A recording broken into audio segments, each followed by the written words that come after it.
What's up, adventurers? Jeff back with another video. 5-point action figures. We're all familiar with the term. It seems to be the new buzzword now in the toy industry. I think 5-point action figures really suck, to be honest with you. I grew up in the late 70s, early 80s, where a lot of the toy lines were 5-point action figures. And it was so exciting later on when I got a lot older that we would get awesome articulated figures. But for some reason, like everything, 5-point action figures have come back around. I think they're garbage. I don't understand why anybody of sound mind would pay $18 for a 5-point articulated Super 7 G.I. Joe figure when you can get the figure from 1982, which is a better figure and has more articulation. Makes no sense to me. That being said, that did not stop me from buying the Star Wars Retro Collection Boba Fett figure from the Mandalorian, which coincidentally is 5 points of articulation. If you know me, and you've seen my previous videos, then you know that I'm a huge Boba Fett fan.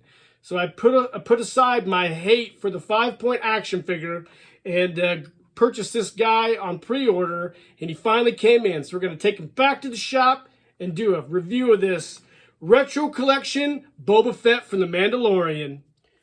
What's up, audiophiles? Well, I left my headphones at work, so we're going to have to do this raw. So if you don't like the sound, I apologize. So here he is. This is my Star Wars Retro Collection Boba Fett from the Mandalorian Season 2. It's a cool figure.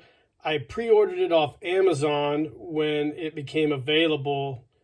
Probably, I would say, with the Book of Boba Fett dropped, maybe? I can't really remember, but it's been several months since I pre-ordered this figure. Like I said, I'm not a really big fan of 5 points figures, but that being said, I kind of wanted to get this figure because I do have the Retro Collection Empire Strikes Boba Fett. I did a review of it. Wasn't a great review. It actually wasn't even a great figure. If you watch that review, it's kind of a trash figure, not very well made. Hasbro could have done a better job, in my opinion.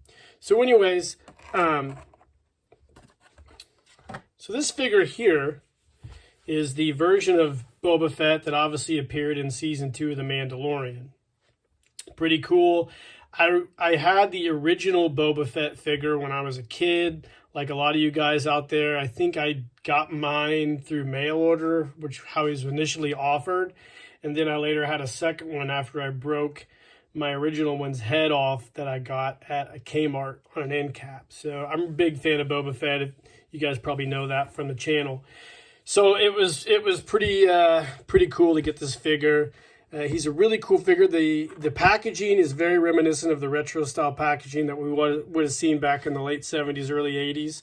A really cool picture of Boba Fett from The Mandalorian Season 2, obviously. And on the back, gives a little bit of a brief description. And, of course, all the bullshit that Hasbro throws on there in a billion different languages and blah, blah, blah, blah, blah. Typical Hasbro garbage packaging, but really nicely done. So the figure, you can see it is bubble packed, and it comes with 2 blasters. We'll go ahead and take him out here in a second and take a closer look at him. Now, some of you guys who watch Hasbro's garbage live streams probably know that they're getting ready to go green on their packaging. So we're going to get no more plastic. We're going to get like apparently boxes with the picture of the figure on the front. So it's going to be like the action figure picture, and it'll all be all cardboard, so it's apparently biodegradable. I thought you could make plastics out of soy that were biodegradable. Hell, I don't know. So anyways, we'll go ahead and we'll pause the video and we'll pop Boba Fett out of his packaging. All right, guys, so here he is out of his package, the Mandalorian Season 2 Boba Fett figure. As you can see, he came with 2 weapons. He came with a blaster pistol, and he also came with his infamous weapon that he had in the first, The Empire Strikes Back and the Return of the Jedi movie. So that's pretty cool. The guns are really, really nice. If you recall, the original Boba Fett figure came with just a standard Stormtrooper blaster. So having 2 guns is pretty cool. One thing I found weird about the figure is it comes with the holster with the actual strap but you would think that maybe the blaster would fit in it, but it doesn't. So that's kind of a bummer. Another thing about the figure I noticed was there was a paint mess up on the hands here. That's kind of crappy. So, but I'm not surprised. You can see all the paint screw ups on this. Not surprised. Hasbro's quality control is pretty much garbage nowadays. So I'm just glad that the joints look good and the head looks good. And he looks pretty cool. The sculpting of the head is kind of choppy, as well as the paint. Not the greatest color scheme either. You thought it would be a little more akin to the original Boba Fett armor color, like you would see on the figure here. And I'm surprised that they didn't use the same head sculpt on these figures as well, but they did not. So it's kind of a new sculpt figure. He does definitely have his Tusken Raider inspired undergarments on, as well as his gauntlets from his Mandalorian Beskar armor. Of course, rangefinder. It's not a bad figure. The only bummer is the paint problem here, which I just noticed when I took it out. So that's kind of a pretty big screw up on Hasbro's part. I could probably spend at least an hour podcast or hour episode of my YouTube channel just shitting on Hasbro. But, you know, what's that going to do? Nothing. It's not going to change anything. Hasbro's just Hasbro nowadays. We just need to all accept it. So I like the figure. It's pretty cool.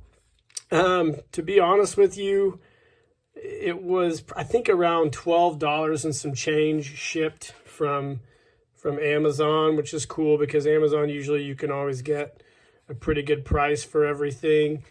So, I guess it's worth it. It's obviously not the same quality you would get if like a Super 7 did it, but then again, Super 7's 5-point figures are like $20.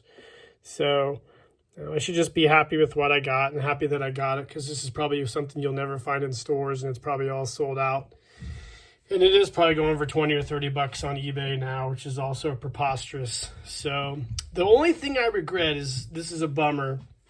And by the way, shout out to Logic Blaster. If you want some really good content on Star Wars, the Power of the Force figures, he had some really good videos on those. He's a really good channel for just action figure reviews of all different kinds, but he does really good Star Wars reviews.